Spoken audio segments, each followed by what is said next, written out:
ময়মনসিংহের ফুলবাড়িয়া উপজেলার ৬ নং ফুলবাড়িয়া ইউনিয়ন উন্নয়ন ফোরামের উদ্যোগে ইফতার ও দোয়া মাহফিল অনুষ্ঠিত হয়েছে। ফুলবাড়িয়া প্রতিনিধি মোহাম্মদ শফিকুল ইসলামের প্রতিবেদনে থাকছে বিস্তারিত।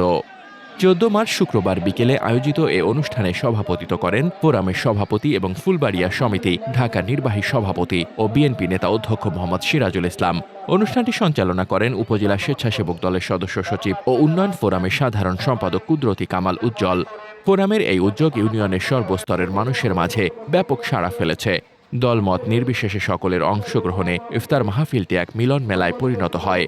উন্নয়ন ফোরাম ভবিষ্যতে ইউনিয়নের জন্য দৃশ্যমান উন্নয়নমূলক কাজ করতে চায় বলে আয়োজকরা জানিয়েছেন। অনুষ্ঠানে প্রধান অতিথি হিসেবে বক্তব্য দেন আন্ধারিয়া পাড়া বাজার মার্কাজ মসজিদের সভাপতি আলহাজ খন্দকার মাহতাব জামান। বিশেষ অতিথি হিসেবে উপস্থিত ছিলেন প্রধান শিক্ষক মোহাম্মদ জামাল উদ্দিন, বিএনপি নেতা মোখলেসুর রহমান বিএসসি, মাওলানা খন্দকার লুৎফর রহমান মাস্টার সহ আরও অনেকে। দোয়া পরিচালনা করেন মার্কাজ মসজিদের ইমাম হাফেজ মোহাম্মদ মাহবুবুর রহমান। এছাড়া উপস্থিত ছিলেন সমাজসেবক আফাজ উদ্দিন ফকির, বিএনপি নেতা আশরাফুল ইসলাম, স্বেচ্ছাসেবক দলের যুগ্ম আহ্বায়ক জিয়াউল হুদা উজ্জ্বল, উপজেলা ছাত্র দলের যুগ্ম আহ্বায়ক মোহাম্মদ কামাল হোসেন, সাব্বির হোসেন রবিন, ইউপি সদস্য আনোয়ার হোসেন, যুবদল নেতা আনোয়ার হোসেন সেলিম সরকার সহ স্থানীয় গণ্যমান্য ব্যক্তিবর্গ। অনুষ্ঠানে অধ্যক্ষ মোহাম্মদ সিরাজুল ইসলাম বলেন, আমি এলাকার সকলকে নিয়ে একসাথে কাজ করতে চাই। ইউনিয়নের যে কোনো সমস্যার সমাধানে আমরা ঐক্যবদ্ধভাবে এগিয়ে যাব। তিনি আরও বলেন, ময়মনসিংহের ফুলবাড়িয়া সদর ইউনিয়নের কৃতি সন্তান হিসেবে আমার নারী সম্পর্ক এখানকার মানুষের সঙ্গে।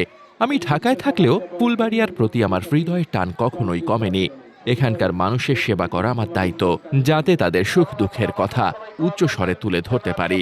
ইতোমধ্যে ফুলবাড়িয়া ইউনিয়ন উন্নয়ন ফোরামের আংশিক কমিটি ঘোষণা করা হয়েছে বলে আয়োজকদের পক্ষ থেকে জানানো হয়েছে। মোহাম্মদ শামীম রেজা, দৈনিক খোলা চোখ।